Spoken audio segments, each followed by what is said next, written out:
Well, this was the announcement in the newspaper 2 days after Christmas in 1901 under an all-caps headline, Vaccination in Boston.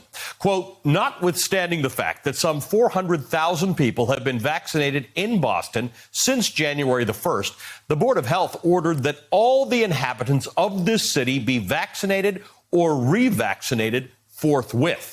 The board explains that although there has been a most remarkable cooperation throughout the city, the medical profession and the people in general having acquiesced to a most remarkable extent in its request for vaccination, it is necessary in order to stamp out the smallpox epidemic that all persons not protected by vaccination or revaccination shall be vaccinated, end quote. Now, this was about the deadly Boston smallpox epidemic of 1901. It killed hundreds of people. It would also turn out to be Boston's very last smallpox outbreak, because if cases kept climbing, despite pretty high vaccination rates, the health department mandated that everyone in Boston get a vaccine.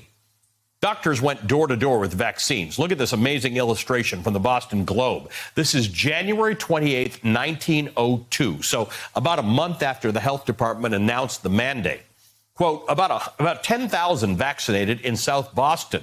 Board of Health had 115 physicians at work.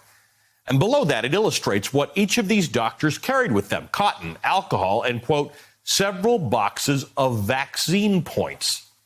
The boxes probably looked something like this. Smallpox vaccine was administered at the time using a point made of ivory or bone with a little bit of the virus on the end. Doctors went house to house vaccinating people, as illustrated by the Boston Globe. Here's one woman getting the vaccine, surrounded by her small children.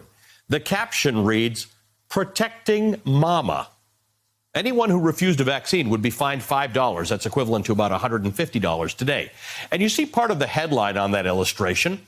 The Board of Health, quote, intends to bring those who refuse into court. That's exactly what ended up happening. A local pastor named Henning Jacobson refused to be vaccinated. He refused to pay the $5 fine. He took his case all the way to the Supreme Court of the United States, and he lost. In its opinion, the Supreme Court wrote, quote, there is, of course, a sphere within which the individual may assert the supremacy of his own will and rightfully dispute the authority of any human government, especially of any free government existing under a written constitution. But it is equally true that in every well-ordered society charged with the duty of conserving the safety of its members, the rights of the individual in respect to his liberty may at times, under the pressure of great dangers, be subjected to such restraint to be enforced by reasonable regulations as the safety of the general public may demand. Well, the Boston smallpox epidemic produced a vital legal precedent about what the government is allowed to do in the name of public health. And also, the vaccine mandate in Boston worked. You can see from this chart that smallpox cases in Boston peaked in December of 1901. At the end of that month, the health department announced the vaccine mandate, and from there, cases came steadily down from their peak until the very last few cases were documented in the spring of 1903. Now, it bears mentioning that Boston's response to the smallpox epidemic and the Supreme Court ruling upholding it were far from perfect. Public health authorities in Boston, for instance, vaccinated people forcibly in some cases, especially in immigrant and disadvantaged communities. And there had to be further judicial intervention to clarify that that was not acceptable. The Supreme Court decision upholding public health mandates was later used to defend things like forced sterilization. Medical ethics and American law are always evolving, and hopefully we get better at this stuff over time. I mean, just to be clear, no matter what your uncle who watches Fox News is telling you, no one from the federal government is coming to your house to force a COVID vaccine onto you or into you.